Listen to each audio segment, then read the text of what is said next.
Hallo Freunde und herzlich willkommen zurück zum Let's Play von Lord of Shaodows 2 Castlevania. Wir sind immer noch am Anfang des Prologes, so wie es aussieht.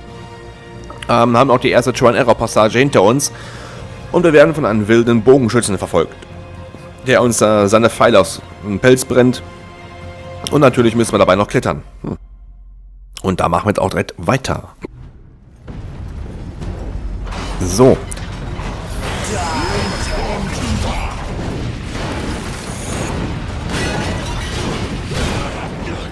Oh oh. Ach Mist. Na?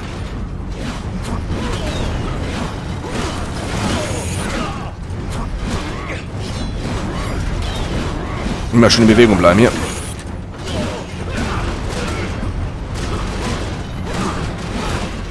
Komm schon.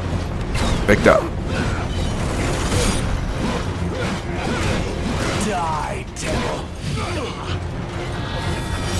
So, mal ein bisschen Blut tanken hier bei dir, Kleiner. So, danke.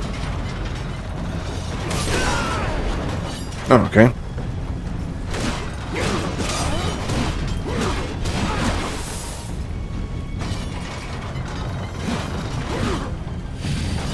So.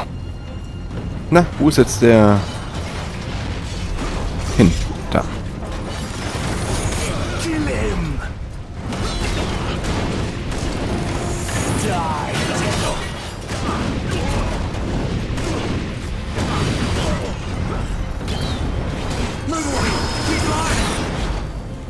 Komm schon. Ah, Mist. Ich muss im letzten Moment nur ausweichen. Komm schon. Danke. Nächste Verankerung kaputt.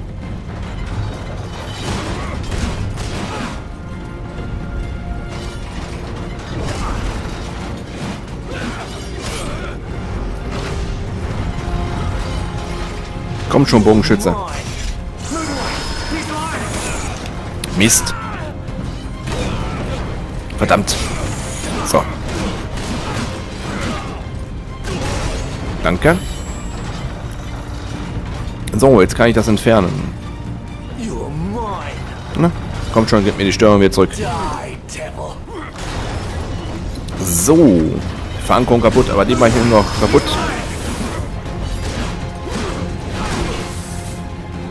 Achso, das ist schon kaputt. Gut.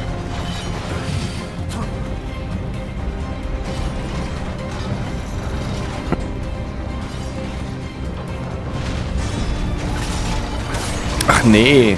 Oh. Okay, auf ein neues. Das ist ja fies hier.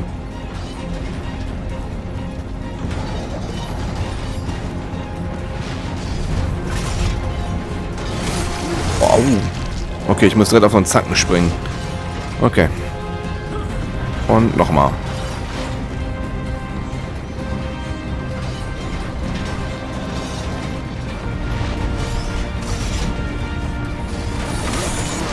Das ist ja echt fies. Das ist fies hier an die Stelle. So. Jetzt muss ich aufpassen. Schnell.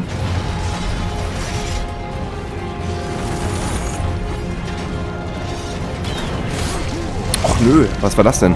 Oh, schon wieder sowas.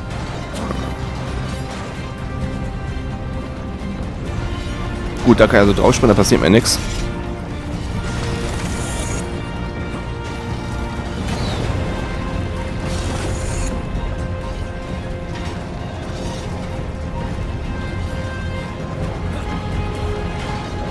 Okay, wo muss ich jetzt hier lang?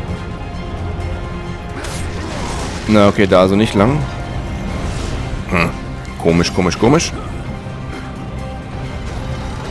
Ah, da oben drauf. Jetzt im Warten auf das nächste Ding.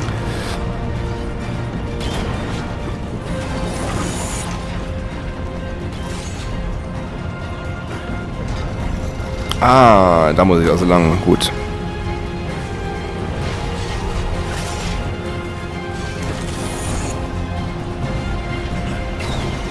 Gut. Ein Schuss ausgewichen.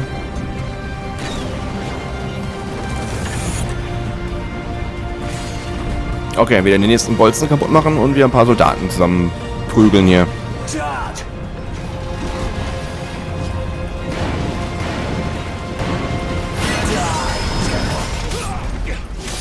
Aua. Doch nicht von hinten.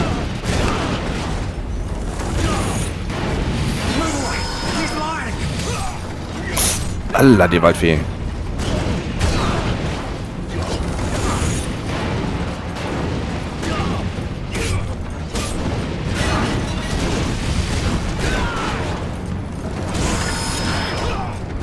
Boah, man sieht ja auch so wenig.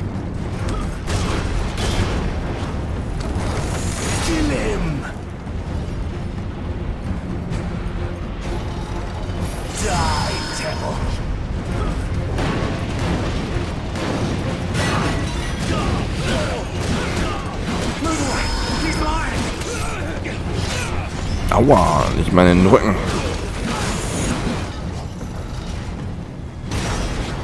Genau. Nächste Sperrung kaputt. Gebt mir euer Lebenssaft. So. So, jetzt kommen wahrscheinlich die nächsten. Oder auch nicht. Na, komm her. Ja.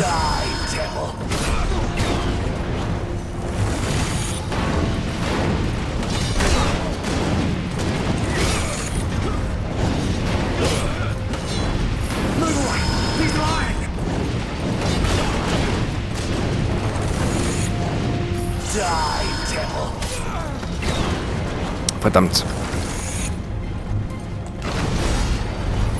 Genau. Genau. Jetzt kann ich mir die Stapel wieder entfernen, dann geht's weiter. Auf dieser Maschine.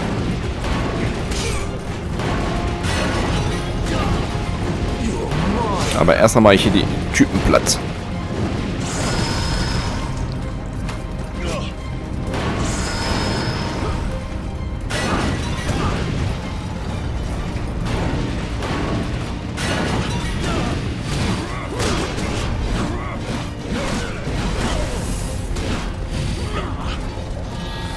So. Ein bisschen Blut getrunken. So. Jetzt nämlich schnell das Ding hier abmachen. Und dann weiter hochklettern hier. Komm her.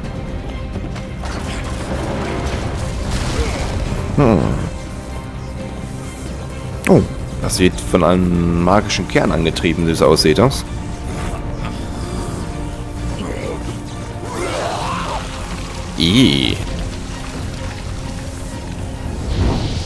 Das ist eklig. Bloodstones.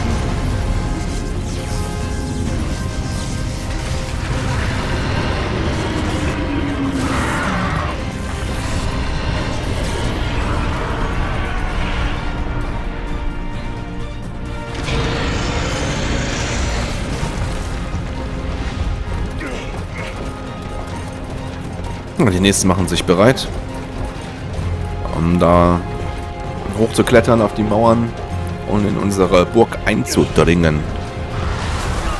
Aber ich glaube, die kommen nicht weit. Ja. Die wurden von ihrer eigenen Maschine erschlagen. Okay. Gucken, wie es weitergeht. Na, wo sind wir denn? Überall Trümmer, Verwundete, Tote. Und irgendwo müssen wir jetzt auch dazwischen drin liegen, denke ich. Ja, und Plattenrüstung.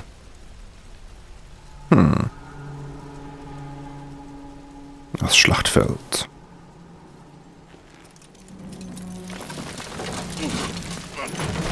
Ja, da sind wir. Ohne einen Kratzer natürlich. Oh.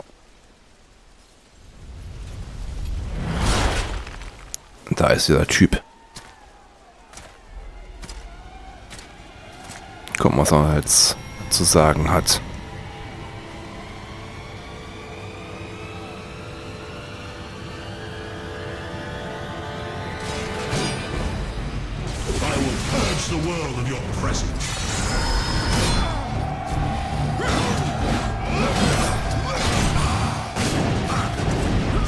Jetzt wollen wir mal ein bisschen die Rüstung.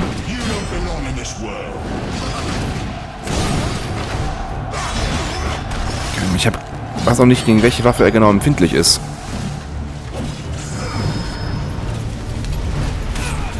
Achso, da kann ich nur...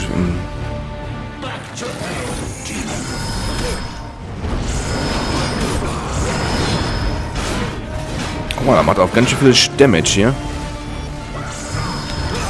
Achso, da kann ich nur springen, genau. Dieses Symbol steht für einen bevorstehenden, unblockbaren Angriff. Weiche aus, um ihn zu entgehen.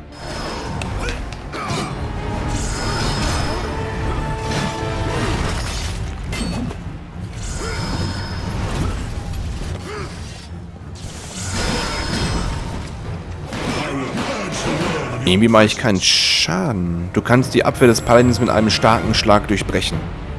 Halte gedrückt.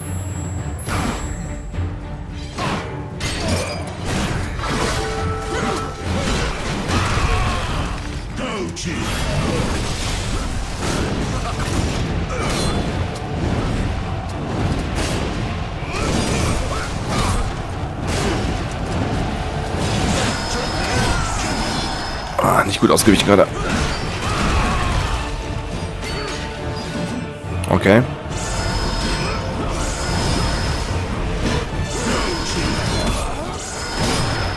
Boah, Mann, ey, der macht mal...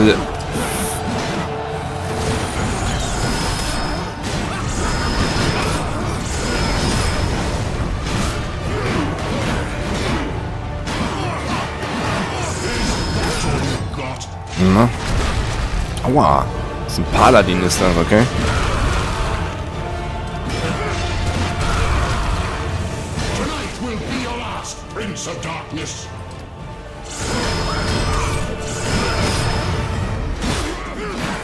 Das ist ja...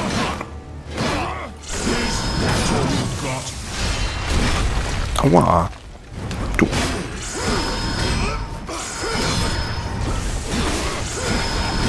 Boah.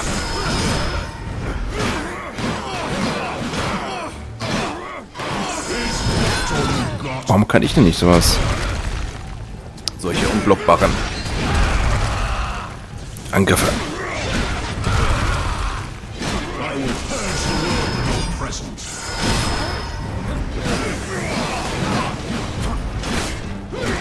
Komm schon.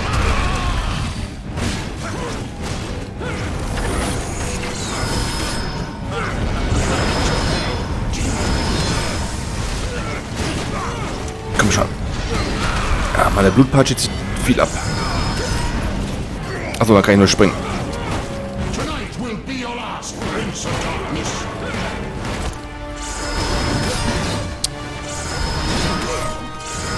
Okay, die macht nicht so viel Schaden, die leere Klinge, aber dafür füllt sie unsere Lebensenergie mal gut auf. Boah, komm mal her, du. Mistkerl.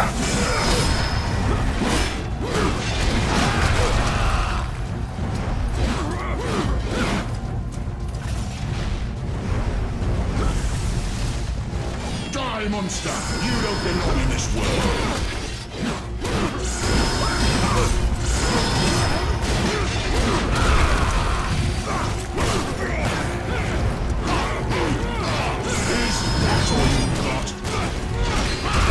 Ja, ich versuche mir mindestens jetzt zu kontern. Ja, die geworfen.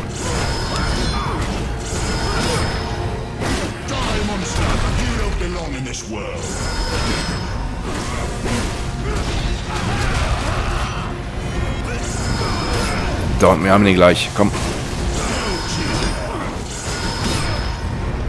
Komm schon.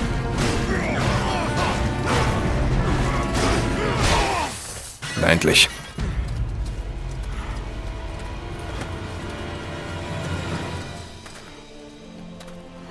Christus vivit. Istus regnat. Christus ab omni malote defenderat. Maledictiet excommunicati daimones. In virtute historum factorum Dei I was nomini. like you once.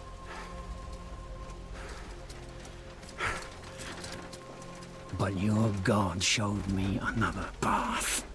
Messias, Emmanuel, Soter, Sabaoth, Hagios, Inkyros, Athanatos, Jehovah, Adonai. That's It's a why the grammatical. power of your God Vos constrigumus, cannot et destroy. separamus, a Because creatura I ista, am his chosen one. et ab omni locuitur. Ubi Fuit, fuerent haec haec nomina, nomina et digna Dei. Praecipimus Praecipimus vobis, vobis, at quae quae ligamus, ligamus vos ut non non habeatis. habeatus. Ut est potestatem per pestem, nec per aliquod. Quod eamque maleficium nocere incantationem neque in anima nec in corpore.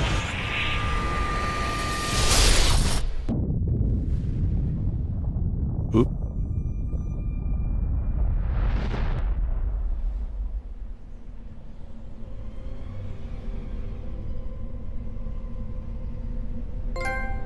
Sie haben eine Trophäe verdient. Falscher Auserwählter.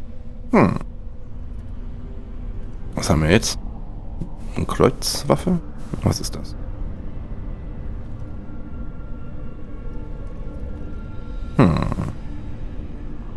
Sieht ein bisschen zerschnöckelt aus.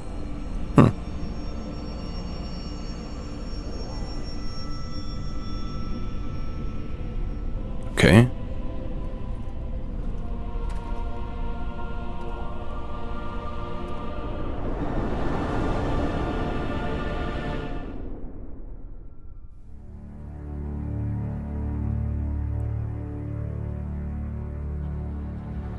In ages long past, there was once a warrior who was both noble and brave beyond all measure.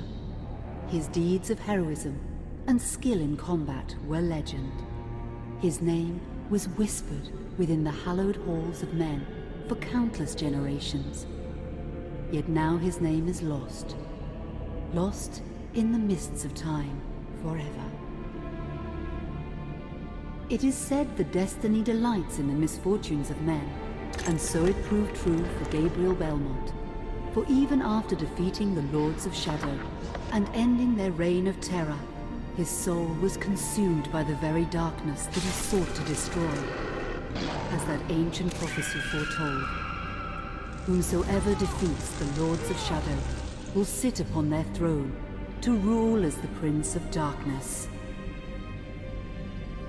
But before fate had played its hand, and unknown to Gabriel, his beloved wife Marie conceived a son by him. The Brotherhood of Light warned her of that ancient prophecy and the terrible fate which lay before her husband. So, with heavy heart, she concealed her pregnancy. For it is written that only the blood of that lineage has the power to defeat the Prince of Darkness. Thus, when newly born, the child Trevor was hidden from his father and raised a holy warrior of the Brotherhood in secret, so that one day he would be ready to stand against his own blood, as foretold. That day would come, some 25 years later, for what had once been Gabriel Belmont was now a powerful vampire known as Dracula, the Dragon.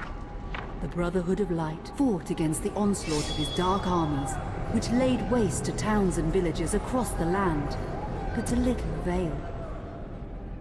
Trevor was now fully grown to manhood, and the truth of his origin and destiny of the Belmont clan was finally revealed to him. So he set out to confront his father and end his family's shame forever. But Trevor failed and was mortally wounded in the confrontation with his father. He was no match for Dracula's terrible power. Yet, as he lay dying, Trevor finally revealed his true identity.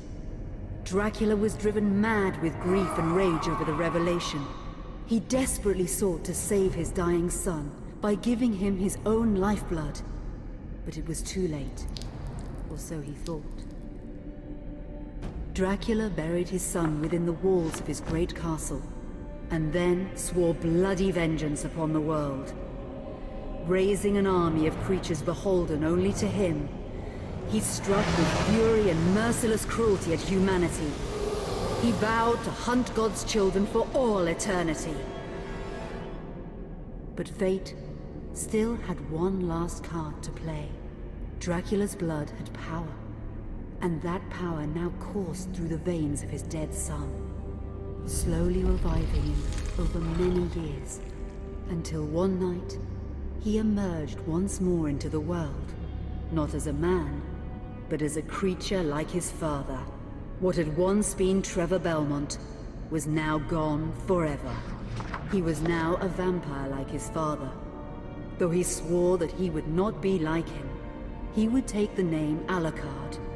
He would be a force for good, opposing his father's capacity for evil. In that very moment, Alucard swore to destroy Dracula. But fate had something else in mind. Meanwhile, Trevor's own son grew into a fearsome warrior with a reputation that far exceeded even that of his illustrious father. Simon Belmont knew little of his own lineage, nor his importance in the events to come. All he knew was that his mother had died at the hands of Dracula's minions when he was but an infant, and his father had been killed in single combat with Dracula.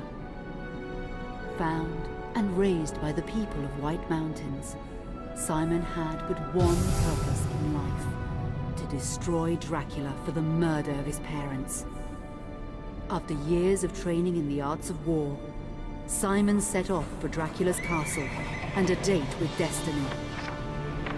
Once in the castle, Simon met Alucard, and knowing little of the true identity of his companion, joined forces with him.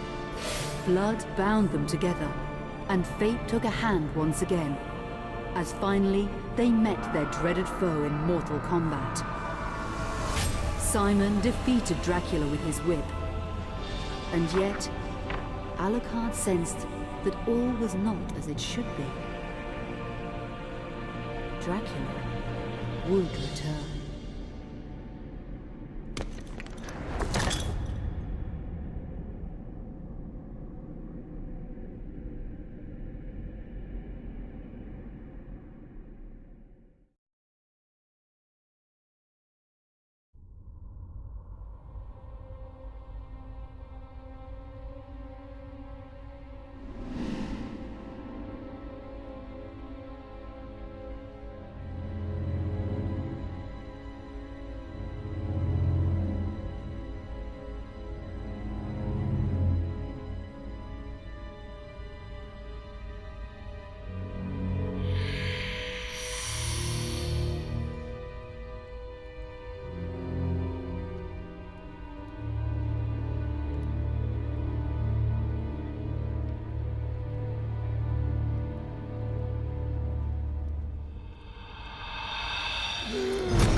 An unusual hiding place for the Prince of Darkness. Don't you think? Zobek, where have you been all this time?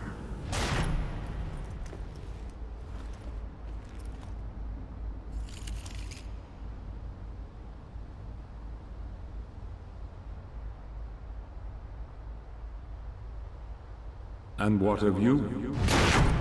Why have you been hiding all this time? Gabriel. Don't you dare call me that. I sind Dracul.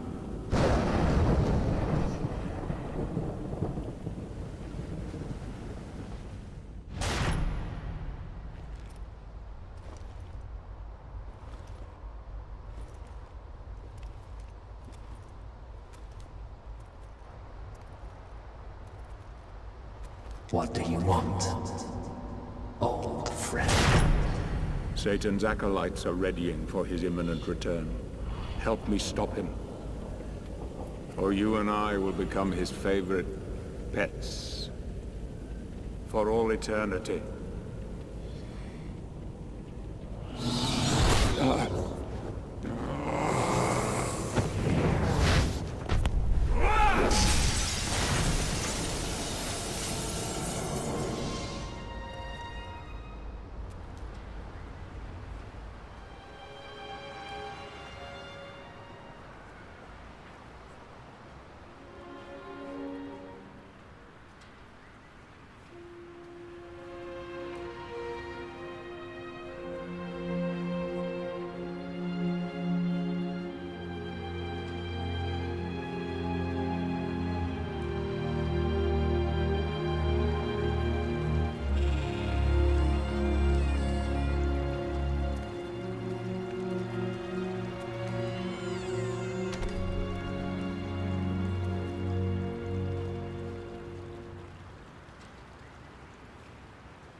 Ja, und nach dieser ergreifenden Zwischensequenz mache ich noch einen Cut. Die Folge ist doch ziemlich lang geworden, liegt aber auch daran, an der langen Zwischensequenz. Wir haben viel erfahren, was in der Zwischenzeit alles passiert ist. Besonders was nach Teil 1 genau passiert ist und was halt eben zwischen den Zwischenteilen so alles passiert ist. So, und hiermit beende ich auch diese Folge. Schaltet zur nächsten Folge wieder ein vom Let's Play von Lord of Shaodows 2. Ich bin das Doni, gehabt euch wohl und ciao.